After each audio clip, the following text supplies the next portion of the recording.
Good morning, everyone. Welcome to our Thursday ViDevo. This morning we are kicking off Mark chapter 14, starting in verse 1, going to verse 11, which says this. Now the Passover and the festival of unleavened bread were only 2 days away, and the chief priests and the teachers of the law were scheming to arrest Jesus secretly and kill him.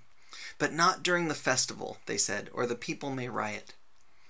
While he was in Bethany, reclining at the table in the home of Simon the leper, a woman came with an alabaster jar of very expensive perfume made of pure nard. Okay, now let me stop there because you're probably wondering, what does that mean? In other words, she had this sealed container made out of this white opaque stone that came from a city in Egypt called Alabastron. And it was a container that once it was opened, you couldn't reseal it.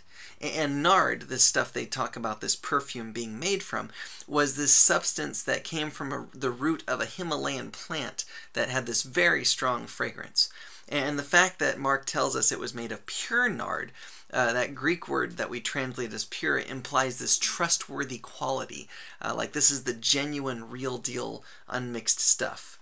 And based on what other Gospels tell us about how much nard, how much of this perfume she had, about a pound according to John, man, this could very well have been this woman's like marriage dowry or something. And notice it says next, she broke the jar and poured the perfume on Jesus' head. Okay, so understand this was a huge act of extravagant love and devotion here, right? Verse 4. Some of those present were saying indignantly to one another, "Why this waste of perfume? Could have been sold for more than a year's wages." Expensive, right? "And the money given to the poor." And they rebuked her harshly. "Leave her alone," said Jesus. "Why are you bothering her? She has done a beautiful thing to me. The poor you will always have with you, and you can help them anytime you want, but you will not always have me. She did what she could. She poured perfume on my body beforehand to prepare for my burial.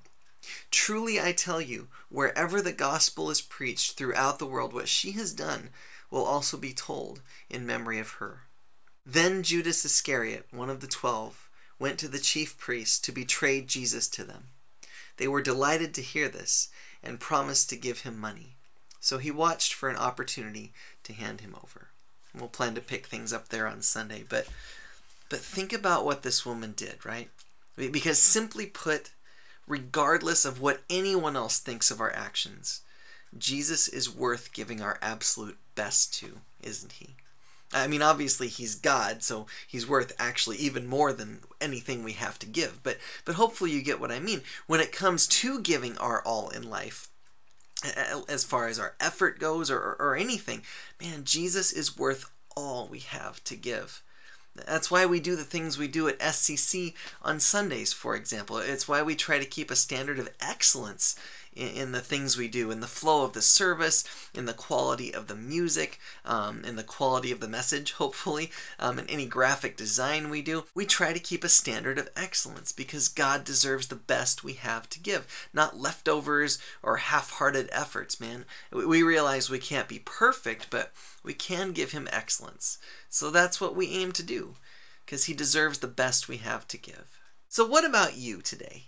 You know, how can you give Jesus the best you have to give in how you do your work at your job, in how you listen in class if you're going to school, even in how you treat your spouse? You know, Jesus says elsewhere that how we treat other people, he takes personally.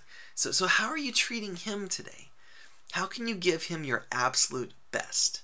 Think about it and do it, because he's more than worth it.